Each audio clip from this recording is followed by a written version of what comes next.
Hey guys, Watcher of Realms released globally yesterday around 3 PM in UK time. And yeah, I got in, I played a bunch, and I live streamed for the best part of 6 hours. So if you want to check that out, go to my Twitch, my bucket. There's a VOD up, I believe. And I got a lot of help from the very gracious Ivy League Gaming, so thank you for that. And definitely go and check out her channel. She's doing a lot of content. She's playing Watcher of Realms a bunch recently. And she had some pretty good lucky summons yesterday as well. So it should be really fun to see how Ivy gets on. And yeah, besides that, this video I want to talk about day one, how it went for me, what I did, some tips to help people out, and to talk about how the launch went and some things that might help people out if they don't know about it. So we'll start with that, some things about launch. First is there's a PC client. The PC client can only be used on this server. It can't be used on the Forerunner server for some reason. So our global server, we can use the PC client. There are a few people who are having big issues with this. Either they can't download the game fully, it's like stuck at 20%, or they can't get through, they can't hit the play button on certain things, or they're stuck on certain campaign missions, it's just not progressing. So I'm not sure what's happened there, but the vast majority of people I know have had no issues with the PC client, myself included. We found it to be a pretty smooth and enjoyable experience. Besides that, there was some drama regarding redemption codes. If you remember, I mentioned the WR123, 888, 777, War Launch 713, and a bunch of people used them upon starting the new server, like right at the beginning, but then it seems like they were turned off. So yeah, unfortunately, the redemption code stopped working, and it seems that that was not intentional. That was some kind of error. So we're waiting for a fix because it's still not fixed at the moment. It doesn't seem to be intentional. We just need to wait for whatever fix comes out from the devs. One other thing, I mentioned in my beginner's guide that there is a friend referral system that has pretty good rewards, and we all noticed that there's no button here. There's no button here that I was showing in my video. The recording I took for the beginner's guide was the day before global release, but it seems the global release version is different, and this button is available, but it's only available on the mobile client, not the PC client. Additionally, when you click it's like a handshaking icon, you now need to send a link to download the game. It's not a code anymore. So unfortunately, I think we've pretty much missed out on that. Something else that people began to notice is in the gallery, a bunch of heroes are missing. We have 124 available. There's around 156, I want to say around 160 heroes on the Forerunner server. And you can see there's a bunch missing. There's no Zillatu, there's no Arrogance. There's just a whole bunch of heroes that are missing from the summon pool. The defenders are down to 4. There's no Brokir. Brokir is incredible. We're missing Hex, for example, in the marksman pool. We do have Cratch and we do have Leia, so we do have some of the newer heroes, but we don't have all of that. There's no Kriya, for example. There's no Maw, thank God, because he just kills himself. So some of it you can understand because there's some bugs they need to work out with certain heroes, but it feels like a very light summon pool. So if you're thinking, well, should I not summon then because if there's a bunch of really good heroes missing, I think it's still worth summoning because there are still a bunch of really good heroes in the pool. There's still Karmet. There's still most of the legendary lords in the game. Nocturne is a good nuker. We still have really good free healers here. Ezreal is not so great, but Sadie is amazing. Eloin is incredible. Leia should be really good. And the marksman, we still have Hatsa and we still have Setram, who are two of the best marksmen in the game. Calypso can be pretty good, and Nyx is good for progressing.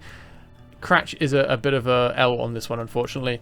But yeah, there's still some really good heroes in the pool, and we still have Salazar. So we still have Salazar, Hatsa, and Eloin, who are 3 of the best heroes in the game. So it's not a bad summon pool, it's a bit weird that they restricted it. I thought the purpose of making so many hero releases on the Forerunner server over the last months was to release with more heroes in the pool, but then they've artificially removed them. So yeah, they're going to be, I'm guessing, rolling them out in 10 times summon events in future, and next weekend is a Zillatu summon event. She's part of a Zillatu, Salazar, and Zealous banner. So yeah, that's apparently how they're going to be introducing the new heroes, or the old heroes, back in. Quickly, while we're talking about summon events, there is no summon event this weekend. I was telling people in the stream, hey, save for tomorrow because there should be a summon event. And there's literally nothing. There's no summon event. If you go to here, we've got the Whalebait Beginner's Divine Summoning, but there's nothing for this one, the Invocation of Spirits, which is kind of mad. So yeah, I'm not super happy about that. I thought this summer launch festival would include it. I've been playing the game for about 10 months, and I've never seen a weekend without a summon event, so I don't know why they would do this.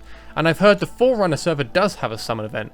But yeah, that's my overview for what happened on day 1. I'll go over what I actually did on day 1, and then I'll give you some tips. So I did a bunch of summons, and after 50 summons I got Morrigan, as you may have seen in the gallery. So I got very lucky there. Morrigan is incredible. She's a faction lord for the Curse faction, so I'm absolutely chuffed about that. I also got Vorov, who's really solid. I got Tariel, and I bought Iona. Just another note with Tariel it seems that your first summon in the game is like a scripted event and you get given Maureen, right? Everyone gets Maureen as a scripted summon. But your next summon afterward, or Tazira. And of those 4 marksmen, I think only Tazira is not particularly good, but Tariel, Brienne, and Fiorin are all very, very good marksmen to use, and especially I really like Tariel. I think Tariel is great. So yeah, I would suggest focusing on building your marksmen if you're early game and you don't have a really deep roster, because they are very useful to have, very, very beneficial, very good at progression. If you're okay with spending a bit of cash, I would recommend getting Iona because she's just such a good AoE mage. Besides that, you can look towards fusions if you're quite light on heroes and resources.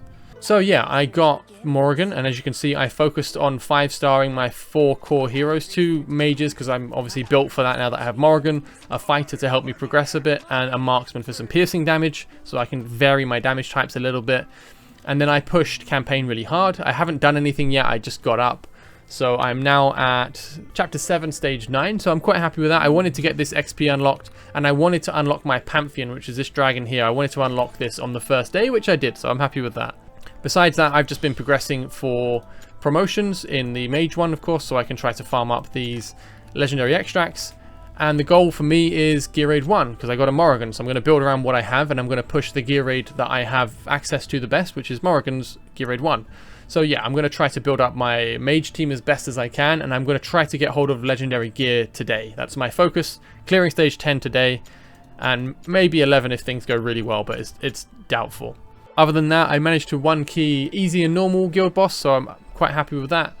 And another thing is the storyline. Mine is a bit out of date. I've realized my website isn't quite in line. They've made a bunch of changes over the last few months. You can't go back and look at missions you've completed, which is why my storyline gets out of date. But I am now updating my website as I go, and I think I'm probably a bit ahead of most players. So by the time you check the spreadsheet on my website, mybucket.com, this should be updated. So hopefully it will still be a good tool for you to use.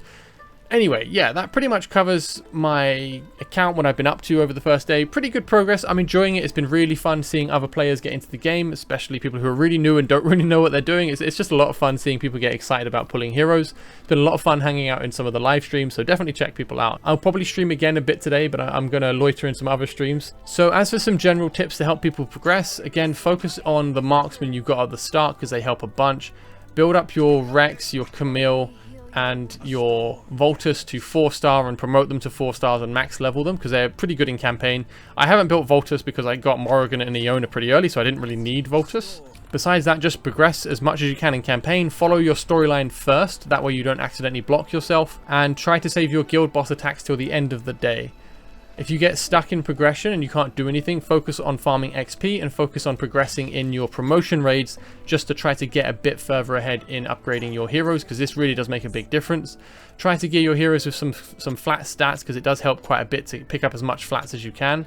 And be willing to experiment a bit. There's a hero, a Lucas, who I used a little bit just because he passively slows enemies by 50%.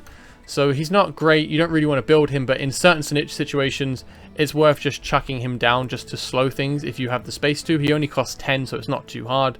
We'll get Mary tomorrow, so that will help out a lot, but for now he seemed to give me a bit of a hand. As for other tips, definitely use the friend assist when you can. This assist unit here can help you quite a lot progress. And I guess if there is no summon event, we should just summon now, which is kind of unfortunate.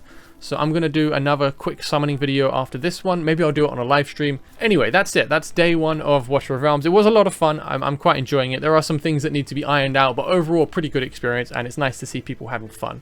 So, if you have any questions, as always, feel free to leave a comment. The channel's getting a lot busier lately, so it's great to see all the new faces. Thanks for joining. So I'm a little bit slower getting to responding because I'm getting a lot of messages throughout the game, Discord, and in YouTube, but I'll do my best to get back to you guys. And you can always drop into a stream if I'm streaming. I'm more than happy to help answer any questions on live stream. It's a bit easier for me to just respond to a comment really quickly there. Anyway, yeah, thanks for watching the video. I hope you guys are enjoying the launch. All the best with your summons. Take care, and bye-bye.